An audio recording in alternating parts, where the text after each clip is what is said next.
Hey everyone, I'm your host, Robbie Straczynski. Thank you so much for joining us on episode number 89 of CardsChat, the friendliest poker podcast in town. On today's show, for the first time ever, we'll have not one, but two guests. Two peas in a pod. This pair of persistently prolific publishers have together had one heck of a significant impact on the poker world. On today's show, we have the privilege of welcoming the co-owners of D&B Poker Publishing, Dan Addelman and Byron Jacobs, and we'll get to know them a little better. Dan and Byron, welcome to the CardsChat podcast. Hi, Robbie. Hi, Robbie. Thanks for having us on. Very happy to be here. It's very good to see you both again, Zoom albeit, but hopefully at some point in the not too distant future, we'll be able to reconvene in person. So I will kind of apologize in advance. Some of the questions I'm just going to throw out there, and I guess between the two of you, you can decide who can answer it or add, but I know the two of you have a pretty good rapport and we've spoken together. So just a friendly conversation. My hunch is that much of the CardsChat audience is very familiar with the work that you've done in the industry, but far less familiar with the both of you, sort of like the people behind D&B Poker. So let's start out by asking independently, you can give your separate answers, what is it that led each of you into the publishing world? Should I start, Byron? Yeah, go on. Well, so many years ago, I don't really care to remember, but my very first job was in publishing, and it had always been the goal of mine to get into publishing. And I was very fortunate that my first job was in publishing, working for the Financial Times several years ago. And since then, I've worked for various publishing companies, big names, Hodden Stoughton, Doyle and Kinsley, big, large houses. And then eventually, worked for another publishing house and met Byron, and we started our own company, and the rest is history. Cool. And before I get to Byron, just to follow up, what is, when you say I've always wanted to get into publishing, so you studied journalism? Well, I studied business, but I've always loved books. I used to write stories myself when I was young, child, and I was always fascination with books and writing, and so it was always something that fascinated me. And I'm very, very fortunate. I've ended up doing something that I love. And it was a goal. It was a goal in my youth to actually start my own business and not be tied to the corporate ladder. And again, that's something else that I managed to fulfill. So it's worked out great. Excellent. And Byron, you have a similar story, or you kind of fell into it backwards? I actually have a completely different story. I've got no professional or otherwise training in publishing whatsoever. What happened was I've got a background as a chess player. When I was a kid, I'm still strong now, but when I was a kid, I was a strong player. And it got to I was about, 22, 23 or something. And this was kind of in the late 80s, early 90s. And suddenly people began to have PCs at home, the early days of people actually having PCs, way before the internet or anything like that. And because I was a chess player, I was quite nerdy. So I quite liked computers and playing with them. And they were obviously very crude in those days. But I kind of worked out how to do some sort of basic chess publishing. I sort of made a way to do the pieces and the die. And it was on a sort of dot matrix printer, and it was with an Atari machine. It's all, you see the stuff in the museum these days. But I was kind of like the only person who was sort of doing this. And so I kind of slowly sort of got some jobs at tournaments, and I sort of wormed my way into a publishing house called Batsford, who they were the leading chess publisher at the time. And so sort of one thing led to another, and I ended up just publishing chess books. And then that's how I got to meet Dan, because Dan was working. Well, they called it wasn't Everyman at the time, was it? Was it Cadogan Chess at the time? It became Everyman, but Dan was doing I think you were essentially doing the marketing. So I was kind of doing the sales and marketing and kind of managing the business a bit. Yeah. And then Byron was on the editorial side of things. Yeah. So we worked very closely together. Yeah. Back in '94, I think we started working together. Yeah, it was a long time ago. A long time ago. I was essentially supplying the content, and Dan was doing all the sales and marketing. And we got on quite well. We were quite a good team, and we thought it'd be possible that we could set up something ourselves. So we did, and it was a general kind of games was the idea. We would do bridge and IQ puzzles and Sudoku and brain teasers and backgammon, I think we did, and stuff like that. And we did like one poker book or two poker books or something. And then we sort of drifted into the poker boom, you know, around 2003, 2004. And we thought, well, actually, this looks like a promising avenue to like explore. So we started to do more poker books, and yeah, it's, you know, one thing led to another, and it's a small little niche market, but we've done well in it. It's I think the skills we complement each other very well. So we kind of like dropped the non-poker stuff after a few years when we realized that pretty much, yeah, poker was where it was at, really. Right. And that's what we've been focusing on, as Byron said, you know, for the last 20 years, really. Right. You know, So Byron, I'm specifically wondering, with everything that you've said, though, I mean, Dan said, you know, he always wanted to publish. It was, you know, he was around books, that sort of stuff. You said you were, you know, you had the background as a player. What sort of intrigued you about branching out beyond playing the games into producing materials, you know, for people to learn the games? I had to make some money. I was bumming around, like not really having a proper job or a proper life or anything. And suddenly I could, you know, I got paid to do reports at tournaments and things, and people like them because I could do like nice. I mean, nowadays it's all online, and this is like ancient history. But at the time, you know, I could produce little kind of daily sheets with all the info on and stuff like that. So I got paid, and then I got jobs typesetting books for chess books for the publisher, and that paid quite well. And then because I was good at chess, and I could also write the book sometimes as well. Right. So, you know, just so one thing led to another, and suddenly I sort of had this job out of nowhere, and you know, no grand design or anything like that. It kind of sort of fell into my lap, really. Sure. So that's fascinating. You said so, you know, and then, you know, the poker boom happened, and, you know, that sort of thing. And we hear that a lot from players. You've seen it on television, you know, World Poker Tour, Chris Moneymaker, that sort of a thing. But typically 99.9% of the folks who saw that said, okay, I'm going to go ahead and play this game. That's not what you decided. You're like, okay, we're going to get into publishing. That's a, you know, kind of an interesting little side, well, you know, tangent. As far as I'm concerned, I don't play poker, you know, so it wasn't an option for me to go and become the next Chris Moneymaker. Right. So whereas in D&B, Byron is the poker expert. You know, he is, I mean, we'll talk about this later maybe, but he is the person that actually finds the authors if they don't find us, and reads the manuscripts and deals with that side of the business. And then I kind of deal with all the sales and marketing and the website side of things. So becoming a poker player was never an option. Right. Well, a lot of people, you know, didn't necessarily play it. They saw this, you know, Cinderella story of like some accountant, you know, who goes ahead and wins the, you know, beats all the pros. You know, you never had any sort of curiosity whatsoever to dabble. Well, it wasn't even in my, I didn't even think about it. You know, I wasn't a chess player either. I wasn't a games player. I was just, my background was always in publishing. Right. So it just didn't even occur to me to try and become a poker player. Right. And then, you know, it's Byron who suggested that, you know, why don't we try and publish a poker book? And it all kind of went from there, really. So it was never on my radar to try and become a poker player.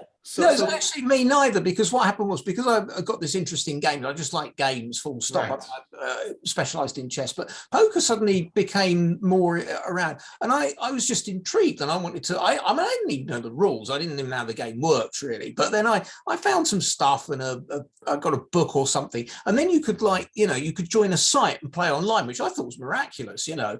And so, you know, I was determined to try and get some expertise at the game, and there wasn't much around to really help you learn in those days. I mean, the 2+2 were doing stuff, but there wasn't really anything else. So, you know, it's just a question of like plugging away. And you know, I picked it up fairly quickly, and I got competent at the game after a while. So that was good. So at least I had some knowledge, so that when we started doing the books, I could, you know, if someone sent a script, I could tell if it was, you know, any good, or if they were if it wasn't up to scratch. So and as for playing itself, I mean, as a chess player, obviously, I imagine the appeal of the strategy of the game certainly appealed to you as well. It's okay, this is something, it's not just luck, there's a skill element, it could be beaten.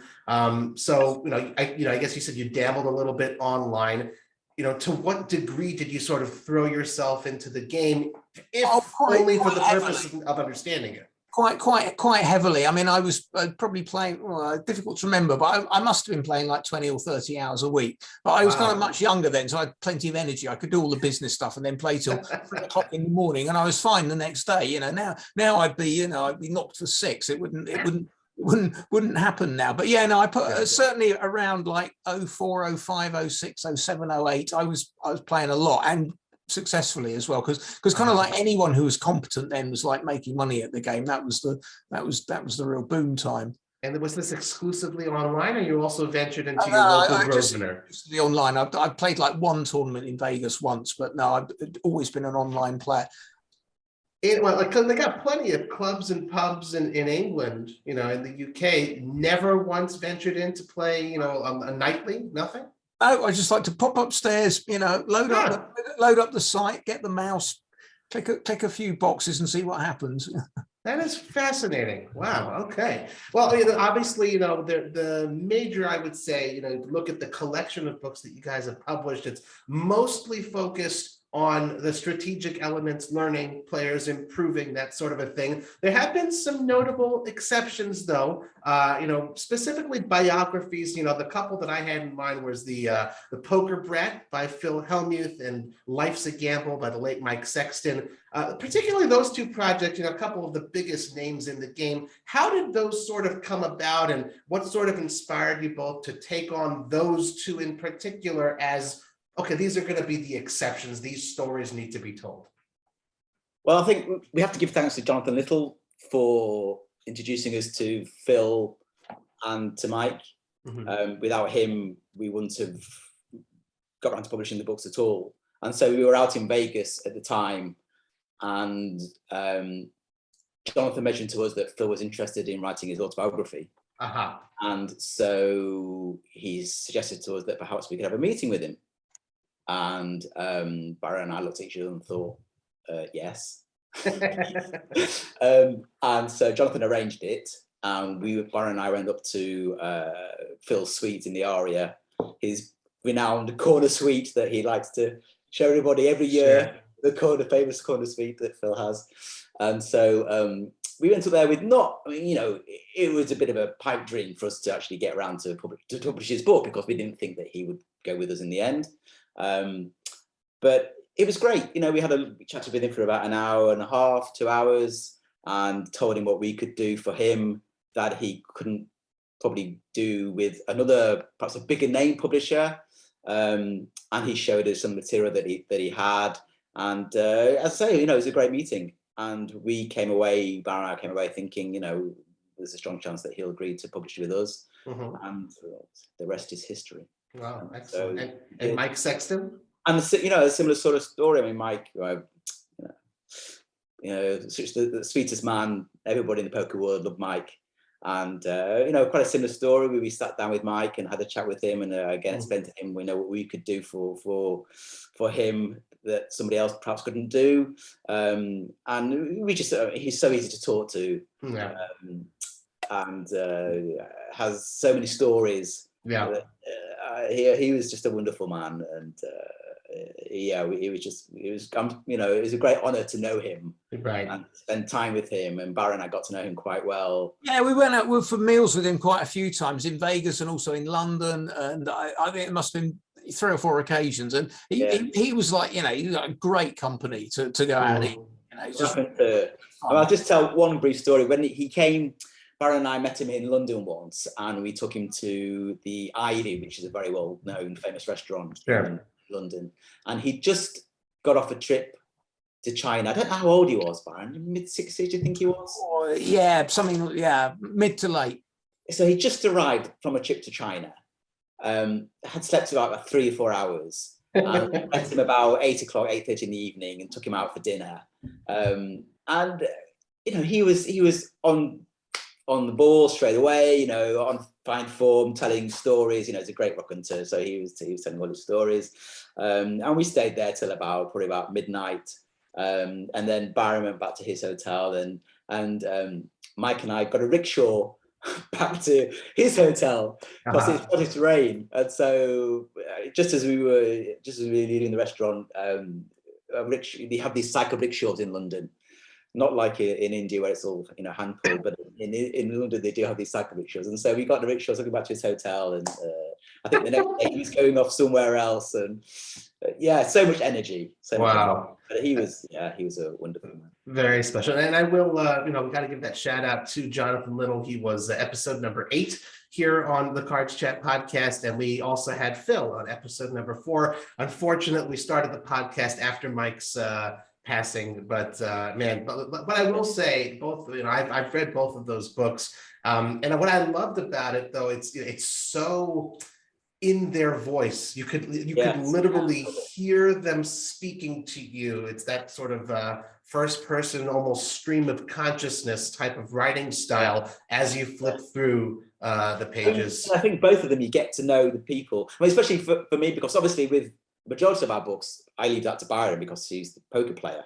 So I can't read Modern Poker Theory, for example, and get anything out of it or say anything constructive about it. But obviously, the biographies I could read, and they're wonderful reads, and you do get to know both of them through their autobiographies. Beautiful. Well, here's an interesting question, and I don't necessarily need to put you on the spot, but it kind of like, as I was sort of preparing this, I'm like, this question does need to be asked. We're living in an age these days, training sites and vlogs, those are the sorts of things that continue to grow in popularity. And of course, we've all seen, these headlines online, of course, well, newspaper circulation is down and magazines are closing up shop, that's just the reality of the day. So I'm wondering, yourselves as book publishers, old school physical, paper, that sort of a thing, how do you sort of ensure that D&B Poker keeps on humming? Thankfully you've been in the industry for, as you said, since 1990s already. You're still around,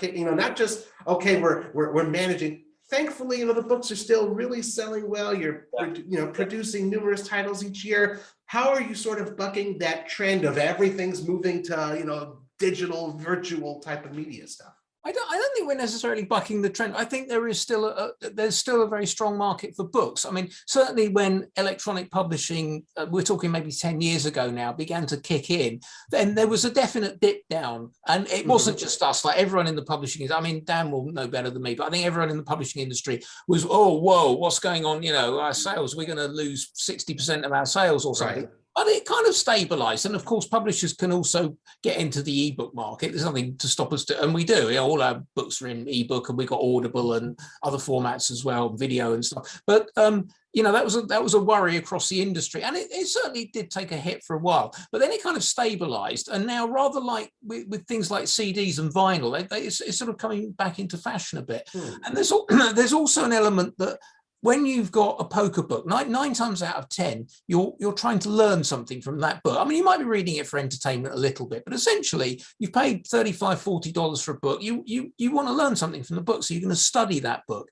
And I think there's now a lot of research that is indicating that people can actually learn much better from the printed format than they can from the, any kind of input that's loosely speaking online, whether that's a blog, a video, whatever. I think there's something about having a book that just encourages a much more direct learning experience, because you can't, I don't know about you, but I've watched like poker videos and things, and sometimes I watched something for 40 minutes. I couldn't tell you one thing that had happened. I've been like away with the, I've been zoned out completely. Whereas if you're looking through a book, you're kind of like forced to engage with it. You can't you can't read it for 40 minutes and not remember anything about it. So I think if you're trying to get to grips with some quite difficult concepts, then, I think I understand there's a lot of evidence to actually back this up, that people do get a better learning experience because when you're forced to do something rather than being spoon-fed it's more likely to stick in your memory. So if you're force yourself to sit there and try to understand what this author is telling you and try to understand the concepts and the principles, it's much more likely they're going to stick in your mind than if you're just like half watching a video or playing with your phone while you're watching the video. Oh, what's that over? Because we've all got these really short attention spans these days. Sure. And I think now, bringing your focus back to a book, I think, can be very, very good. And maybe people have just sort of realized this, and now they're, just really enjoying using books again. I'd like to think so anyway. Yeah. Just going back to the sales side of things, of course, as Byron said, when ebooks first came out, we were all thinking, it's the end of publishing. It's the end of, the demise is starting, and that's it. And so, we did see ebook sales rise and paperback sales fall. And then, as Byron says, things started to stabilize. And in the last 5 years, I would say, even before the pandemic, paperback sales were starting to grow again, and ebook sales were stabilizing. So we were seeing the bounce back to books. I mean, one of the reasons, Byron gave a very eloquent answer as to why, books, people recognize that books are still a very, very valid form of learning. Sure. And so, we're very happy with the way sales have gone on physical book sales. I would certainly concur with that sentiment of, I think still, the video as well as like the, the audio as well as the paper in person, it's still engagement, but I think it has to do with, passive engagement versus active engagement, especially when you've gone and paid for a book. You say like, you're reading it with purpose, as you said, and there's not necessarily as many other distractions and pinging and notifications, on your desktop when you're when you're with the course. So online. So that's definitely a very interesting sentiment. And you sort of alluded to this earlier. I'm kind of curious. You said, with regard to the new titles that you decide to go ahead and pursue as projects and on a year-to-year basis. So what is it? You said Byron's like sort of the poker expert. Are you sort of like, finger on the pulse, this is what people want to read? Or are you approached by authors who are like, I'd like to write a book about, ABC? I think it's a bit of everything. We obviously do get approached by people, and we've had some, I have to say, a lot of the approaches are stuff it's stuff that's better off being self-published, to be perfectly frank. It's like that kind of stuff. But we have had some projects where people have approached us and they've turned out fantastic books. So, that could certainly be an avenue. Now, obviously, we try and work with people like John Little, who kind of like knows everyone who plays poker. So he sometimes puts us on to people who can potentially do a good job for us. But what I try to do when I'm thinking about what we've got in the list, the temptation, the trap to fall into when you're like doing something like this is to just keep doing the same book again and again and again, with a different author and different, but so I'm always trying to like have a different perspective on the game. Like we use Alex Fitzgerald writes for us, and he's keeps it very simple, straightforward, simple technical advice, hammers away at it, tells you again and again and again, makes no apology for telling you again and again and again, because you've got to do this will work, these 5. And then, at the other end of the spectrum, we've got someone like, Michael Acevedo, who writes Modern Poker Theory, which is like the Encyclopedia Britannica of modern poker or something. It tells you everything you know, but in tremendous intricate detail. And so, it's important to like have that not every book is the same, that there's a different approach, even stylistically, like the way they look. Sometimes we have a lot of graphics, sometimes it's a lot of text, sometimes it's a balance between the two. So hopefully there's something for everyone, and they can absorb the information when it's delivered in a different style and a slightly different format. And one may suit some people better than others. But I think the advantage, of course, because we've been doing this for so long, and this year is our 20th anniversary of publishing. Congratulations. Thank you. I think that we cover, because we've been publishing so many books over such a period of time, we cover all the different methods of people can learn and digest the poker books. So we have beginners books, and we have the spectrum. We have the Modern Poker Theory. So I think somebody like us, with so many poker books in our list, we have something for everybody. Sure. So the thing is, obviously anyone out there can go ahead and say, okay, the Mount Rushmore of poker players, and they'll name like, Phil Ivey, they'll name Daniel Negreanu, they'll say like a Stu Unger, but those, it's kind of known, you don't, all the best players aren't necessarily, it's not to take away from them, but not necessarily the greatest teachers, and by extension, not necessarily the greatest writers. So when you're seeking out someone, so obviously, you've got, that Jonathan Little knows everybody. Okay, sure. But what sort of qualities are you looking for? And, perhaps for a player out there says, oh, I've got a book in me. What sort of qualities are you looking for in a writer, in a potential author, as far as, they seem to be the right fit for the person to produce a volume about a One particular thing, subject? I mean, I've always loved books all my life, and I've been involved in producing them for longer than I care to remember now. But I have one very simple test as to whether I like an author's style. If they've written one sentence and I've read it, do I want to read the next one?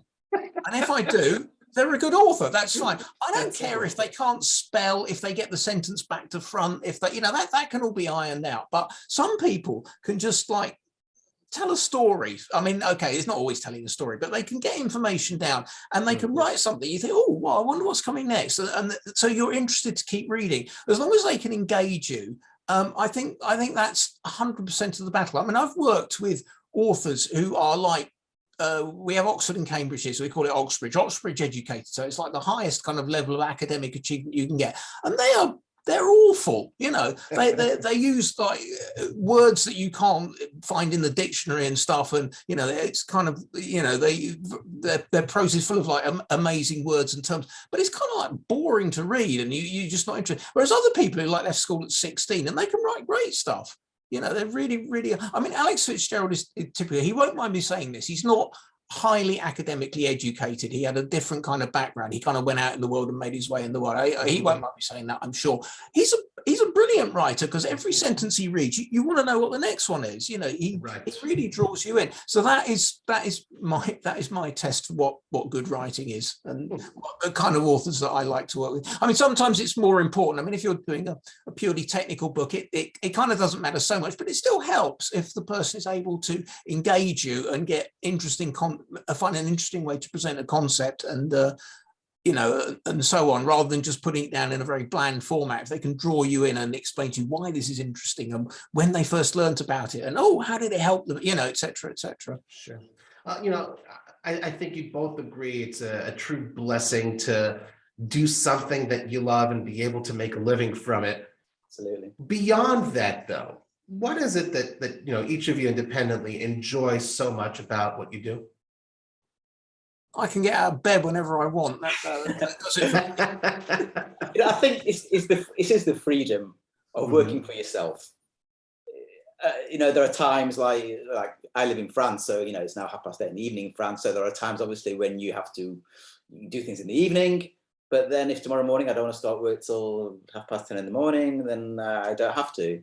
And there are times you have to work at the weekend and things to do at the weekend, and if you have to be on and off whenever you want to be on and off. And I mean, for me, that's wonderful. That freedom of being my own boss. I think it's wonderful that you can do that. One other thing that's worth an awful lot in terms of financial. I'd much rather give up some sort of financial advantage to have that sort of freedom. Sure.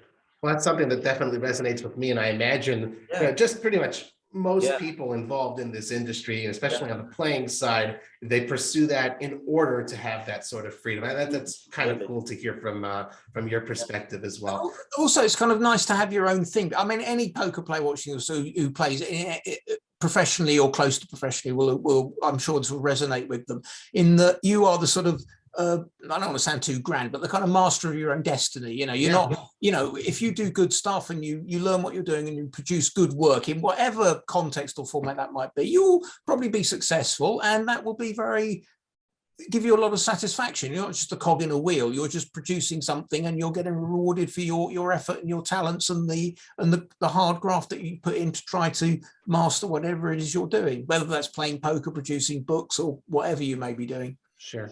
I mentioned at the top of the show that, so many folks in poker, whether it's professionals or recreationals, are familiar with your work, but not necessarily with the both of you. But however, I would say those who are familiar, who have seen your faces before, it's because, you usually make this annual pilgrimage to the WSOP. We are recording this on June 2nd. So I think it's going to come out 3 weeks from now. So, whoever's listening to it, so it's a little 3 weeks old. The WSOP just started a brand new venue, Bally's Paris on the Las Vegas Strip. Do you have any plans, either of you, even for a little bit, to go out to the? Well, obviously in the past we've had booths at the WSOP, and as you say, people have got to know us through having the booth at WSOP. Unfortunately, the move from the Rio to Bally's / Horseshoe / Paris has not been brilliant for us, because the booth prices went from there to there, and it just didn't really make it viable, unfortunately, this year for us to take a booth. So we're not going to have a booth this year. We are doing things to try and compensate for that. For example, as I said earlier, it's our 20th anniversary this year, so we're running promotions throughout the whole of the WSOP. You've probably seen already that we're offering 20% off various books at the moment, and we'll be doing other things over the next several weeks to keep. Obviously, it's not the same as having a booth at the WSOP, but we'll keep our profile as high as possible. But no, we're not going to have a booth, unfortunately. And no temptation to ever jump into any one of the events, especially Dan. So some sort of like, I don't know, the millionaire makers. Let's take a shot. Nothing. No, I know I could get the best coaching, the best training in the world, but. No, it's not appeal to me. It's just not. And Byron, no desire to embrace it? Like I said, I played 2 tournaments. The lowest of the low, they were like $160 buy-ins or something. You can't get any lower than that. And I played 2 of these, and I can tell you, there's one thing that happened to me that I found quite curious and quite funny. There was because I'd never played live. I mean, I was even nervous about handling the chips, or am I supposed to do that, or whatever. But anyway, there was one hand I got involved in, and I can't remember the details of the hand, but I decided when the flop came down that I was going to bluff. I was going to bluff all 3 streets. For whatever reason, I can't remember. And I was as an online player, I'd been in similar situations hundreds of times. I wouldn't have thought twice about it. I'd have bet using the mouse or something. But I'm sitting there suddenly, and I'm facing like real people across the table from me, and I'm thinking, I can't bluff. That's lying. You can't do that. I can't pretend to have a hand when I haven't got one. You're not supposed to do that. That's very naughty. I had real difficulty putting these chips in the pot when I was bluffing. I felt quite embarrassed about bluff. I would never have expected that. Never. I think that one of the reasons why we are so successful is the fact that I don't play, and Byron plays, but only online and not live. I think if we're both poker fanatics and obsessed with the game, then I just don't think it would work, because we spend all our time talking about poker and wanting to play and watching videos from everybody. So I think the fact that we haven't got that, I think that's a great advantage, actually. Interesting. But I will say though, for many years when you did have that booth, both of you probably, and I don't know if I can, I have to contact the Guinness World Record officials, but you've probably combined, listened to the most bad beat stories in the entire industry. Probably. And you just smile. For me, Byron obviously can give a constructive answer, but for me, I can talk of the game, I suppose, because I've been in it for so long. But a lot of smiling and nodding and sympathising from my point of view. Has there ever been a particularly high-profile player who you were kind of surprised goes ahead and starts, bitching and moaning to you about something that happened? Oh, well, there are 1 or 2, but I'm not going to. We wouldn't say no. Definitely not giving names. No. Okay, that's. It stuns me that there's some top flight professionals who've been playing for 20 years or something. They come out and I had kings and an ace came on the flop. Can you believe that? Like this has never happened in the history of the world or something. Interesting. Well, like you said, you've got a very interesting perspective because you're very deeply entrenched, yet also sort of removed. And plus, just having products to sell, you've got obviously a unique set of data. And I'm sort of wondering, obviously poker players, whether among fans or even among mainstream, they have certain stereotypes or particular reputations. I'm wondering if perhaps, over your years in the industry doing what you do, maybe through sales data or other sort of ways you've inferred information, has there anything that's been a little bit maybe surprising to you from what actually happens as far as, I don't know, sales or popularity, that may not be so clear to, perhaps the average person? One of my biggest surprises is the success of the audiobooks. Oh, okay. When we first launched the audiobooks, about an hour, and I thought we were very tentative about doing it. We didn't think it would work. our books are very theoretical. There's lots of diagrams in them. Right. Why would somebody want to listen to an audiobook of a poker book? Because you need to sit and read and study the graphics. So surely they won't work. We thought, maybe perhaps the psychology books, Dr. Tricia Cardin's written 3 psychology books for us, maybe they would work quite well because obviously it's all text. Sure. But we've been blown away by the success of the audiobooks. We've now published 18 audiobooks, all recorded by the authors, all in professional studios, and we carry on publishing audiobooks. I think from my point of view, that's the biggest surprise, is how well they've worked and how much people love them. And so one of the things that we do is we make the graphics available to audiobook purchasers. So if they bought the audiobook, they can either go to our site, then we give a special link within the audiobook saying go to such a page on our website to download the graphics, or there's actually a download available with the audiobook directly from Audible. But that's been the biggest surprise from my point of view. Interesting. And you did mention Dr. Tricia Cardin. I'm obligated to remind folks who are listening or watching, she was episode number 61 right here on the CardsChat podcast. Look these up, or do you just know them all in your head? I plead the fifth. That's an amendment for some, I will admit, I've said it before. Some of them I actually do remember because they just get referenced somehow relatively often. But I may have a slight little cheat sheet, elsewhere. But no, it's important. The fact is, this is episode number 89. As we mentioned, some folks, this is the first time they're tuning into the CardsChat podcast, and they don't realize we've got 88 other wonderful episodes out there. And go ahead and listen to those as soon as you finish this one. A lot of great poker personalities, players, and industry members to listen to. You mentioned the audiobooks. Okay, so when I hear audiobook and when someone hears this, okay, so the author of the book just got there and read the book into the microphone. What exactly is the process involved there? What kind of behind, the nuts and bolts behind the scenes that we don't know? So first of all, the author reads through the final PDF that we send to the printer to print to make sure that everything is flowing correctly and there are no little errors. It's very hard to publish a book without any errors in there. A few typos, a few little tweaks, things that needs to be done. So the author always has to go through that before they go into the studio. And they're all, as I said before, they're all professional recording studios with sound engineers and ability to edit the recordings. And all the audiobooks have to conform to Audible's very strict requirements in terms of reading of decibels and all these technical side of things that they have to conform in order for them to be accepted by Audible, and therefore, the Audible have to have the best quality audiobooks, which is fair enough. Which is why we go into the studio, and the author nearly always reads from an iPad or a tablet of some kind, rather than from the book itself, to avoid page rustling. Obviously, if you're reading from a book, you can, that if you're rustling pages, that would come up in the audio recording. And the author always has to spend time with the sound engineer before they begin. So there's a whole process, and it's quite a tiring process for the authors.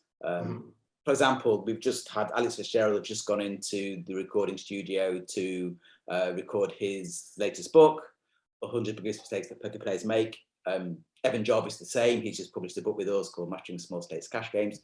And Evan's book was 14 hours long. Whoa! Wow. So that's 14 hour finished hours. Right. So you can imagine how many hours it takes for him to edit the video. So they spread it out. Evan felt that a couple of days a week was enough for him at a time. So he did it over several weeks. Sure. Rather than doing it all over a 5-day period. Jonathan Little, when he's recorded his audiobooks, he's quite happy to kind of go in and do everything all at once. So he would go in for a week or maybe 10 days and fire off the hours that way. Right. Everybody's got their own preferences to how they want to actually record. Sure. So we've been very lucky. Every author so far has agreed to go into the studio to record their audiobook. Sure. If we asked them to do so. Sure. And you mentioned Evan Jarvis, episode 25. Got to give the shout out. Byron, you're in the UK. Dan, you're in France. have either of you ever gone and been present during the read through of an audiobook? Were you there to sort of give feedback? Or you just sort of sit at home? No. Well, I always arrange with the studio because we pay for it, obviously. Right. And so I always try and find a studio that's as near to the author's place of residence as possible. And so I talked to a few studios first until I decide on the final studio, find one that's most appropriate. Most of them have some experience with audiobooks, and the prices do vary quite a lot, so that's obviously a factor as well. Jonathan, for example, lives in New York, and so we now have a studio that has recorded 3 audiobooks for Jonathan, and so we'll use them every single time. Right. But as they are professional recording studios, they're all very competent in handling authors, so they don't really need any direction from me. They handle author, they know what to do. Sure. But just another couple questions to finish off my line of questioning, my 3rd degree here, before we get into the community questions. You alluded very briefly to just sort of the timeline and what sales have been like and how things up and down. But you mentioned the pandemic. That's obviously kind of throws a wrench in lots of folks' plans. It wreaks all manner of havoc on individuals and businesses, and obviously the poker world included. Live poker had shut down for a long period of time worldwide. But both of you primarily work from home, and a lot of your communication with your authors is online. A lot of it just sort of gets done from anywhere you may be. As you said, your freedom to run your business from anywhere. What was the pandemic like, I guess for you personally, both of you, as well as for the business itself? Well, personally, it didn't make much difference, really. We work from home. I work from home, and so whether it was a pandemic or not, still work from home. In terms of sales, it was actually very good for D&B, as people were at home during the confinements and lockdowns. They passed their time improving their knowledge, and so sales of books and ebooks increased during that period because people wanted to improve their games and get ready for the reopening of the world. Sure. So for D&B, we were very, very fortunate that it wasn't detrimental to us at all. It was actually quite beneficial in terms of sales. No one wants a pandemic, but it did give us a useful boost. It's Sure. And for you, Byron, how did you manage for those 2 years? Also kind of just sort of same old? Same as Dan. I work from home, like 98.9% of the time or something. Wow. So just carried on doing what I'd always done, just with even less interaction with people that I normally It was pretty minimal at the best of times. Interesting. All right, well, I got one, I think what's kind of my deepest question. So, and I'll give you each a time bank, and if you need to use this one. Time bank. You know what a time bank is. So it's like sometimes you may need a little extra time. It's okay to sort of think. We'll call the clock on you if we need to. But and I often ask poker players, here on the show, if they set any sort of goals for themselves, and often the replies tend to be pretty uniform. They're like, just try to study hard, play my best, put in the time, the effort, at the tables, away from the tables when I'm studying. The process sort of tends to be much more the focus and the goal, like a good, smooth process, rather than necessarily being results oriented, because that's just not healthy. You never know, on the turn of a card, things can change. I'm wondering, guys, if in the world of poker book publishing, if that's the same, are there just sort of too many variables, like a pandemic, like, I don't know, whether poker is booming or poker's not as popular? Is that something that affects the industry, the sales, your workflow, or, no matter what, will a book that's well written, well produced, will that always tend to do well? I think yes. I think the answer is yes. It does. Yeah, if it's a very good book and well written, and obviously we get behind it. I spend a lot of my time doing, the sales and the marketing side of things and promotion side of things. And if we get behind it, then yes, there's no reason why any book shouldn't sell. Okay. So what would your goals be then to follow up on? So from a personal point of view, I always say to myself, I try and do something every day that I think will increase sales or promote a title or something that I think, that might help. Whether it's in a specific tweet or think of a promotion, or it might not be something that actually goes out there, but something that I think of something, an idea, a plan, or something for the future that I think, that's gonna, that should be beneficial. So I'm always thinking of something every day that will boost D&B. And there's never, even at the weekends, I make notes and jot things down. And so there's never a day goes by where I don't try and do something that would be beneficial. Sure. And yourself, Byron? Yeah, I'm not so much into having goals as such. I think they're kind of a distraction. I much prefer the kind of experience that you articulated earlier that a lot of poker players have. It's like, we'll try and do the right things, and then good stuff will happen. We don't want to think, right, we're going to produce like 5 books this year and we're going to get 2 that make X number of sales or so, because then you just get too hung up on the figures. But whereas if you just try and think, well, we're just trying to do interesting projects and things that we think will do well and will resonate with the poker playing public and will be popular, then I think you're in a better kind of mindset for just enjoying what you do and trying to get good product out and to get it, marketed and distributed effectively. And I think that's kind of more satisfactory. That's not to say I don't think you should ever have, because every time we produce a book, we fulfilled a goal essentially. Sure. Sometimes that's quite a smooth process, and sometimes it's not Less so smooth. But yeah, I think little mini goals, but not some great overarching, like we're going to be millionaires by whatever, That's kind of point. Fair. Publishing. So my last question for you guys, perhaps, my most challenging question. What is life like away from the printing press? What do you guys do to have fun, to relax when you're not working? Well, okay, I'll go first. Well, I have a dog. So she takes up a lot of my time. Now, I know you say it's an audio, but I'll have to, because I know dogs obviously help sell things like, help promote. So I'll have to put my dog just to show very briefly. Okay, sure. Whoever's watching the video gets a treat. You get to see, Mr. Barkley Addelman. What's his name? Poppy. So she's called Poppy. Oh, she. Okay, yeah. She, yes. So I spend a lot of time. Well, not a lot of time, but walking twice a day and blah blah blah. So she occupies a lot of my time. And then I play table tennis. I'm a big table tennis fan. So I'm in the league and I play table tennis 3 times a week and tournaments and things. So that's my time away from work. Excellent. That was good exercise for the body and the mind. I live in France, so the aperitif is quite a big part of the French life. And so lots of aperitifs and lots of What's your favorite wine? I got to ask someone living in France. Well, I'm not a great wine person. I do like a cognac and I do like a Pinot, which is kind of like a bit of a milder form of cognac. Okay. And I do drink wine, obviously. Sure. You have no choice in France. It's a when you arrive in the country, you have to sign a document saying you will drink red wine.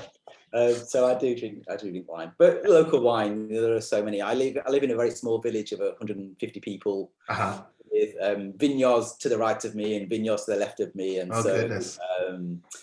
There's lots of good wine around me. Excellent. And how about yourself, Byron? I like reading. I read an awful lot of stuff. I'm always reading books and online as well. I'm just like kind of interested in kind of more or less anything and everything. Just I'm very interested in kind of psychology and stuff like that. So I read a lot of that stuff, but also there's a lot of research recently about how people can learn things more efficiently and about all sorts of stuff like that. Other than that, I keep fit. I play squash. I like running. Usual stuff, really. Go out with friends and things. It's just the usual kind of stuff. But kind of like reading, I would say, is probably my main thing. I just really like reading stuff all the time. Excellent. Well, I said, our goal here was to get to know you guys a little bit better. I think we certainly do, but, those are just my questions. Now's the segment of the show where we turn to our Cards Chat community, everyone else out there who's listening, who's watching, to see what questions you guys wanted to ask our guests. We do have a dedicated thread in the Cards Chat forums for this. So as we announce who our future guests will be, please be sure to send in your questions. Shells, thank you very much, Shells, for sending in these questions. Wants to know, Oh, okay. Well, just the one question from Shells. If you're okay revealing this information, what is your best-selling poker book to date? Well, Modern Poker Theory by Michael Acevedo of recent years has been our best-selling book. It's been quite phenomenal, really. Delighted by the way that's gone. Wow. And before that, I would say Jonathan Little's selling it, No Limit Hold'em. Quite a few years old now, but that was an amazing book. Sure. Contributions from everybody in the poker world, Jonathan obviously, and Phil Hellmuth, and Mike Sexton, and Alexander Fitzgerald, and Evan Jarvis, Bernard Lee, all these great names contributed to literature, Cardner, and the list goes on. So that was our best-selling book of a few years ago. But currently, yeah, it's Modern Poker Theory. Cool. Well, it's interesting, like if you look in the, I forget exactly where I read it, but I guess it's common knowledge the best-selling book of all time is the Bible. So I guess it only makes sense that the Bible of poker, the Modern Poker Theory would be the bestseller. A great title that Byron came up with. It's a really good title. Modern Poker, yeah, exactly. Yeah, we were trying to produce like a modern super system, but we didn't actually want to say super system, so we had to kind of like disguise it in some way. And I think Modern Poker Theory sort of summed it up quite nicely. And I mean, I'm delighted. I mean, obviously, it's great for us that the book's done so well for purely financial reasons, but I'm actually delighted that what is really quite a heavy theoretical work, it's not an easy read, has proved so popular. And like, I think, we sold so many. I'm thinking almost every serious poker player has got this book. It's and it's not an easy read, which comes back to the thing I was saying earlier, that like, when people really engage with material in a book, I think they can find it very, very rewarding. And clearly people do, because it's full of equations and charts and stuff like that. And it's not like, I was down the Bellagio last night and this happened and that happened. You've really got to roll your sleeves up and get into it. But if you do, the rewards are huge. And clearly people do, and people have taken to the book. So, that's really pleasing. Interesting. Okay. And there is one more here from Shells. I may have to tweak it because the exact wording of the question is, given the variety of books you publish, which game is the biggest seller? So I'm pretty sure it has to, it's Hold'em, but I guess I'll tweak it in, which aspect of Hold'em tends to appeal most to the masses from your experience? Oh, that's difficult.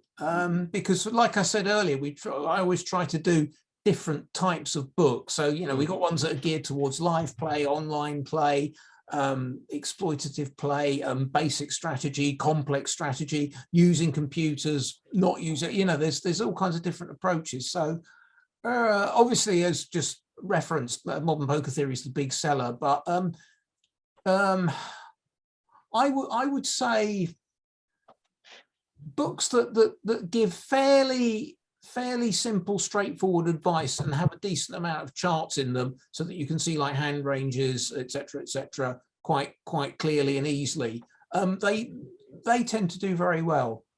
Good, solid instructional guides that aren't. I mean, Modern Poker Theory is the exception, because that's like I said, it's not an easy read, but it can't be. It's just a self-fulfilling prophecy.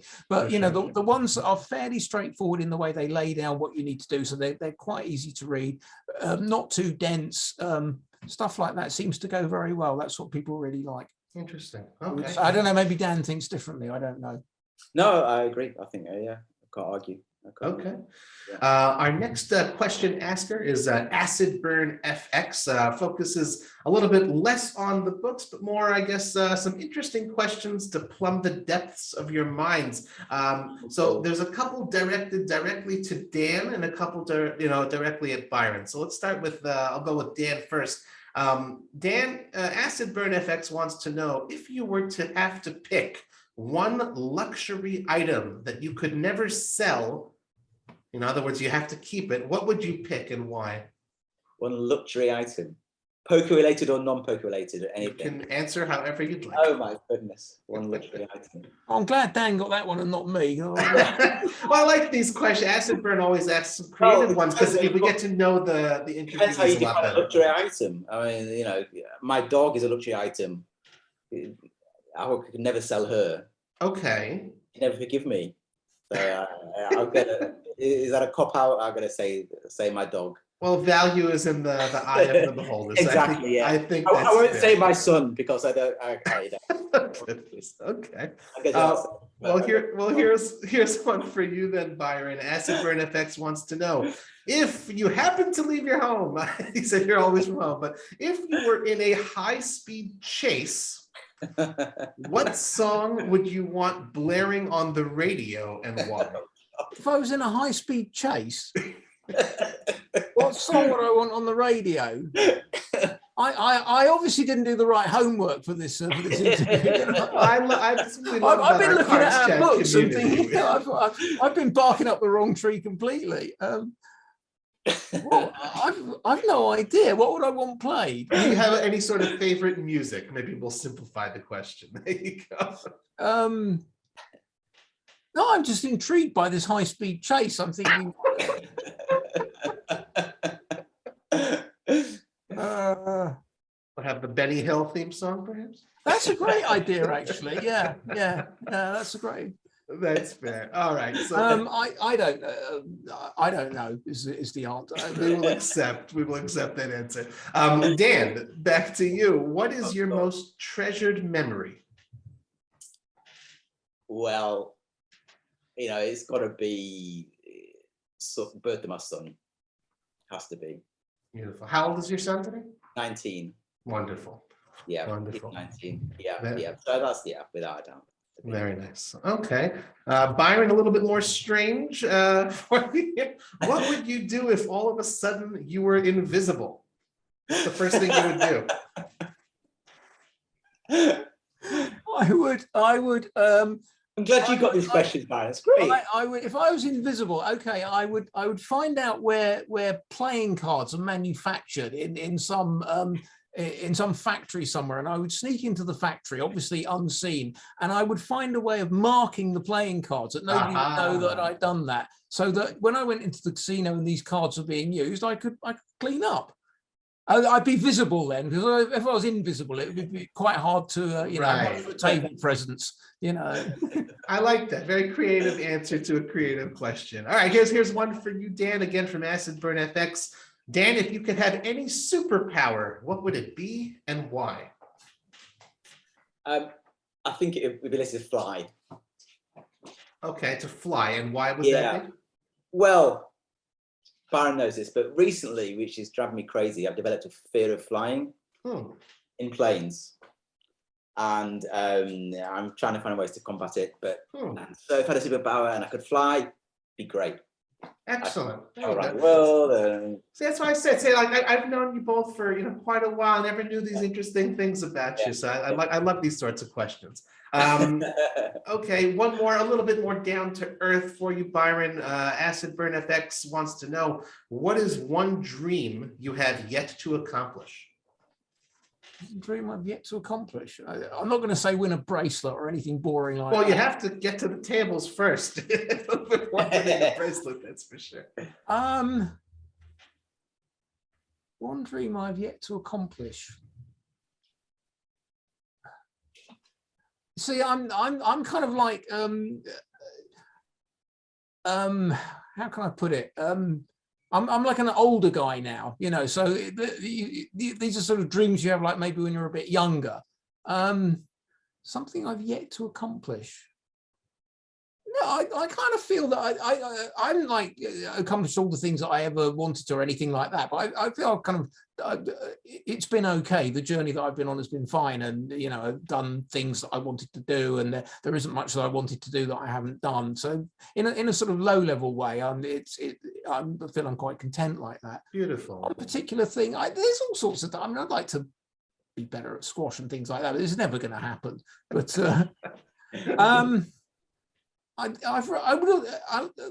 there's books I might like to have written, but I've written quite a lot of books, and some of them I'm quite happy with. So that's it's not such a big deal.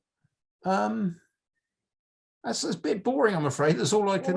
Look, a life happily led is one where you do get to fulfill all the things you wanted to do. So that's a great answer. It's wonderful.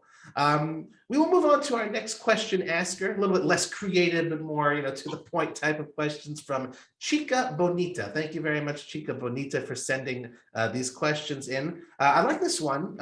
Chica Bonita asks, you guys are so different. One of you is better versed in poker because he plays, and the other is more passionate about marketing, advertising, and so on. How do you manage to work in tandem for so many years, especially, working remotely? And is it easy for you to agree among yourselves when making decisions? I think that's why we work so well together, because we have both got completely different skills. And, it's like different personalities, and we've got similar traits, but, personalities are different. I think that's why it works so well. I've said to Byron a few times, over the last 20 odd years, we've perhaps had 3 or 4 crosswords, maybe 3, maybe virtually nothing. Yeah, hardly. Nothing. We've never had any big arguments at all in 20 odd years. And I think that's, we weren't. They always say, don't get into business with your best friend. I mean, we weren't best friends when we started working together. We weren't friends at all. And I think that that helped get it going in the first place. The fact we weren't friends, and we just had completely separate skills that we could both bring to D&B. Obviously, we're now really good friends and know each other very, very well. But when it started off, that wasn't the case at all. And I think the fact that we have completely different skill sets aids the company. That's yeah. lovely. Also, I think our personalities integrate quite well. In the fact, I think there's quite a lot of synergy there, because I think, Dan, you probably a bit more of a worrier than I am, which is no right or wrong to it. But if we were like both worrying and fretting the whole time, absolutely. or if we're both completely kind of laid back, maybe too laid back, it wouldn't work. But there's a kind of nice balance like that, and it's and I think that helps. That we obviously get on really well, which is very important, because we have to interact. I think we should be, both very, very proud that we've been going for, this is our 20th anniversary of publishing a book. I mean, we started more than 20 years ago, but it takes a couple of years to get things going and to publish. So, it's a 20th year publishing a book, and we're still going strong and still getting on great. And, I think it's amazing that, we are still in this position after so many years working together. And we don't see each other that often. Obviously, when we were in Vegas together, we spent a couple of months together. But since COVID, we've not met in the last couple of years or so. That must be a couple of years, since we've been face to face. Yeah, we're in Barcelona, weren't we? But we Skype all day, every day. We're always Skyping each other messages or speaking. We occasionally say, we've not spoken for a while. Let's have a face to face Skype chat. So we're always in contact. I think we've been very lucky to just have whatever 50-60% of our working lives interacting with someone that both of us, from both of our perspectives, we get on very well with, and there's never really an issue at all. It's very lucky, and that's really good. And I have to also interject, you guys are not the only ones celebrating a 20th anniversary. My wife and I are also celebrating 20 years. Oh, well done. There you go, coming up. And we have the same thing. Haven't seen each other in a couple of years, but every so often we spend a month or two together. You Zoom a lot, do you? Luckily, she doesn't listen to this show. So. Question number 2 here from Chica Bonita. Each of you, maybe you have different answers or maybe the same answers. Do you have a favorite book among the books you've published that you really like? Well, as I don't really play the game, my favorite book, it's got to be Phil, Poker Brat and Life's a Gamble. Because they're the only books that I've read from cover to cover and thoroughly understood. So they are my favourite poker book. Obviously, I've gone through the ones in small doses, but those 2 for me. Okay, and Byron? I would say, obviously, because I like commission and produce all the books, I kind of like every book. If I don't like a book, it wouldn't get done. So, obviously, I like all the books. So I'm not saying they've all been successful, but they've all been ones that have appealed to me.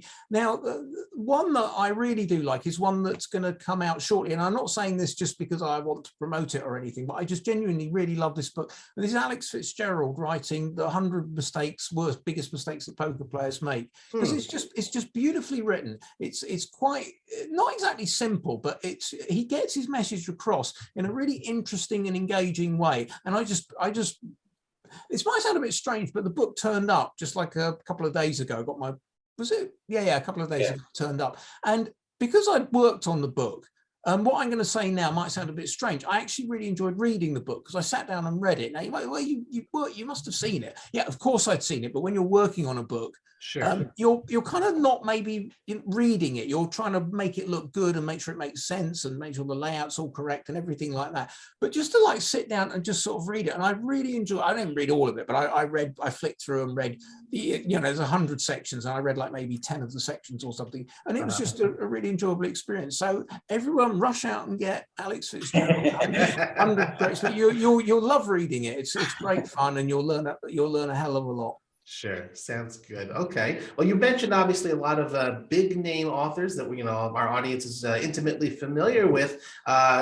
Chica Bonita wants to know: is there a story, or has there been an incidence of a pretty unknown author who specifically gained popularity due to the fact that you decided to publish their book? Yeah, 100%. I can tell you, back in 2012, Dan sent me via email. He said, "Oh, look, this guy's contacted us. He's got a book." Yeah, this happens periodically, once or twice a month we get something. And this guy called Will Tipton had sent this script in for a book. It was about it was essentially GTO, but before GTO became the buzzword in poker. He kind of like ripped down Heads Up, No Limit Hold'em, and kind of got to the real, I forgot what, from a sort of game theory point of view. And he was obviously an extremely bright guy. I think he's got a career in Google now. And he'd written this book, and I read through this stuff, and normally when stuff turns up unsolicited, it's often not that good. And this was just like staggeringly good. And I just couldn't believe how good this book was, and we absolutely published it, and it sold very, very well. And he did a follow-up as well, because it was in 2 volumes, and he kind of like, he'd already like written the whole thing when he, people normally just say, "Oh, I've got a few ideas, I'll put this in, these will be the chapters," and right, but he'd actually written and checked and done the whole thing, and it was just incredible. And obviously that became one of it was a very strong seller, I think, for many years. Yeah, and we actually did it in 2 volumes. Lifted his profile. It was so huge, we couldn't publish it in 1 volume, so we had experts in 2 volumes. I remember one year Chris Ferguson came to our stand, and he spent like, I don't know, 15 minutes looking through this book. And we were wondering if he was going to buy it. And eventually he did buy it. But, he was like reading it very clear. And there's all these people, because he's quite a distinctive looking kind of guy. So when he was at the stand, there's all these people kind of, you could see them. So, is that him over? And I can't not ask, any interesting story of that time? He stood there 15 minutes. What was your conversation? I mean, you must have known who he was, as you said, a distinctive. Oh, sure. He seemed like a very quiet guy. He just kept himself to himself. Yeah. Okay.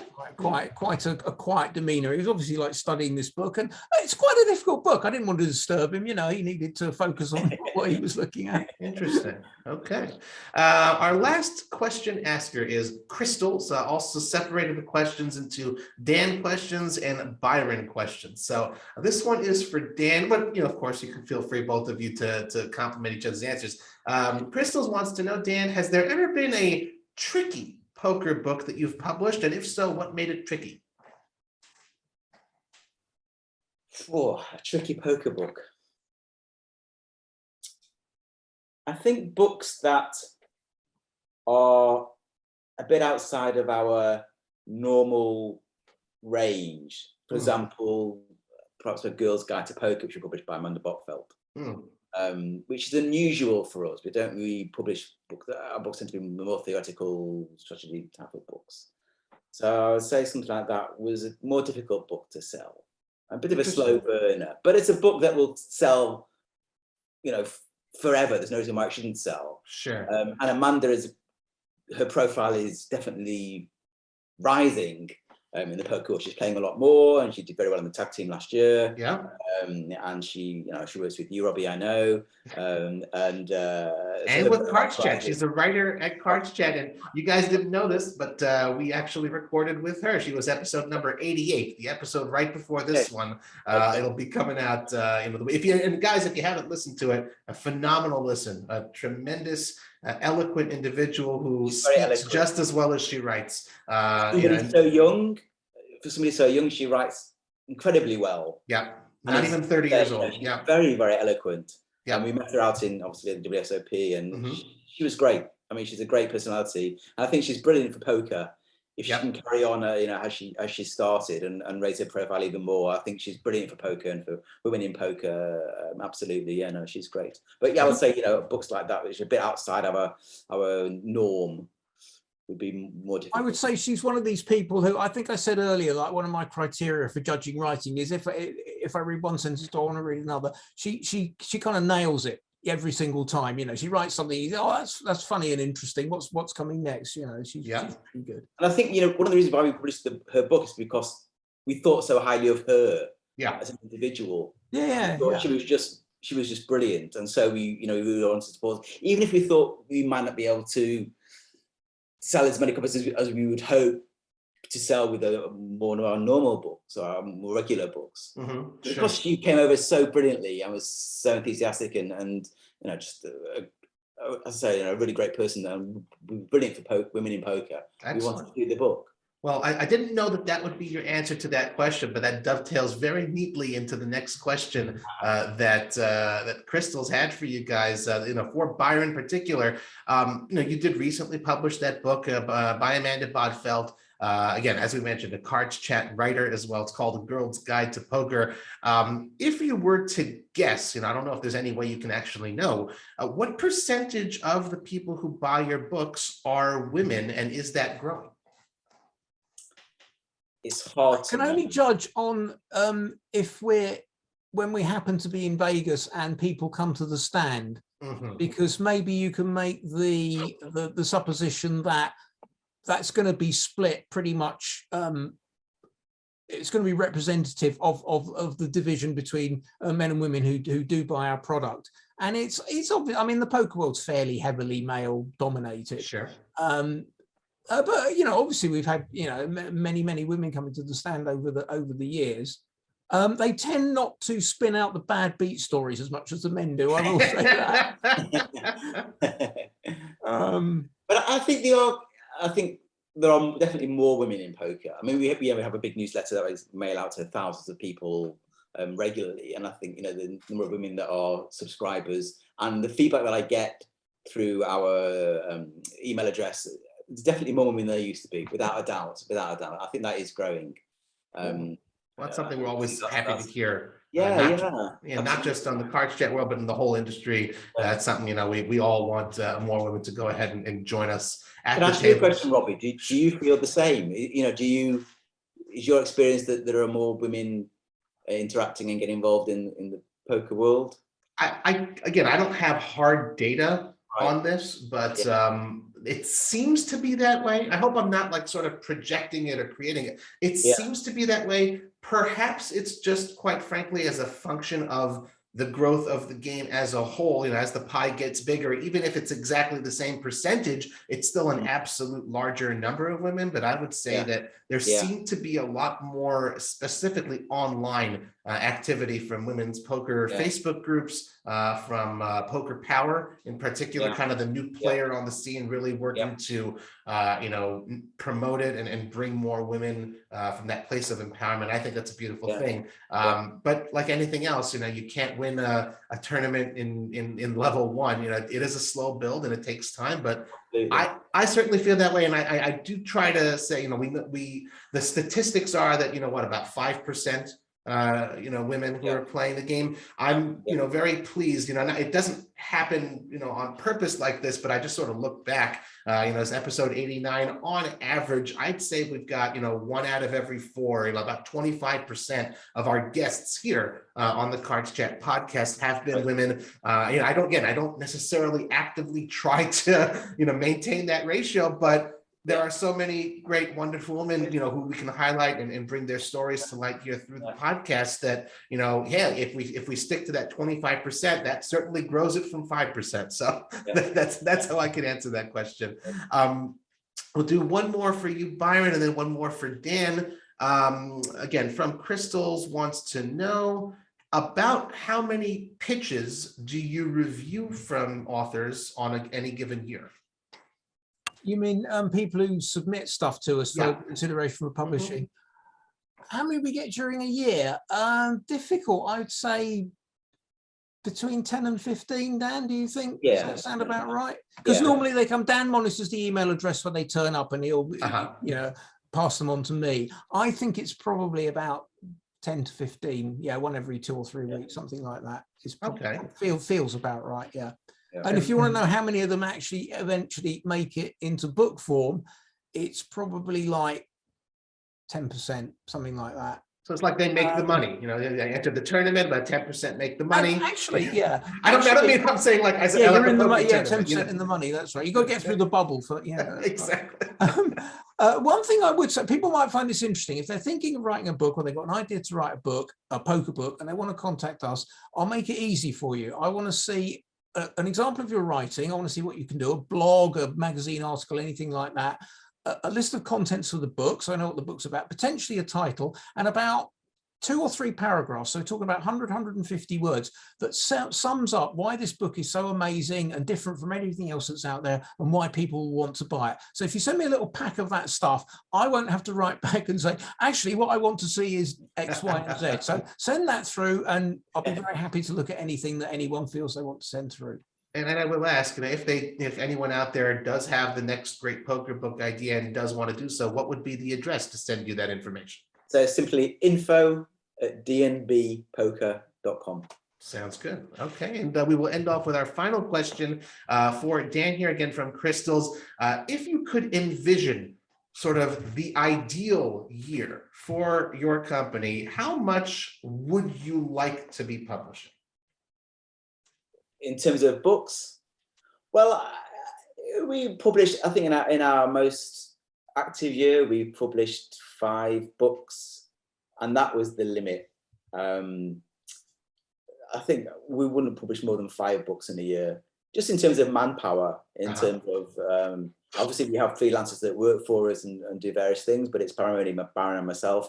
And just so that any more than that, and we can't devote the amount of time needed to make the books a success. And even 5 is probably too many, you know, really I would say 3 is probably on the nose as, you know, the ideal amount, because then I feel that I'm not cheating anybody by not spending enough time on their books to promote it. Right. You know, these authors put so much time and effort, of course they get paid for it, but they put so much time and effort into writing their book that I feel that, you know, I want to do as much as possibly can to make their books a success. And if we publish too many books in a year, then I kind of feel that it's not fair to the authors. So I would say, you know, three books a year is probably about right.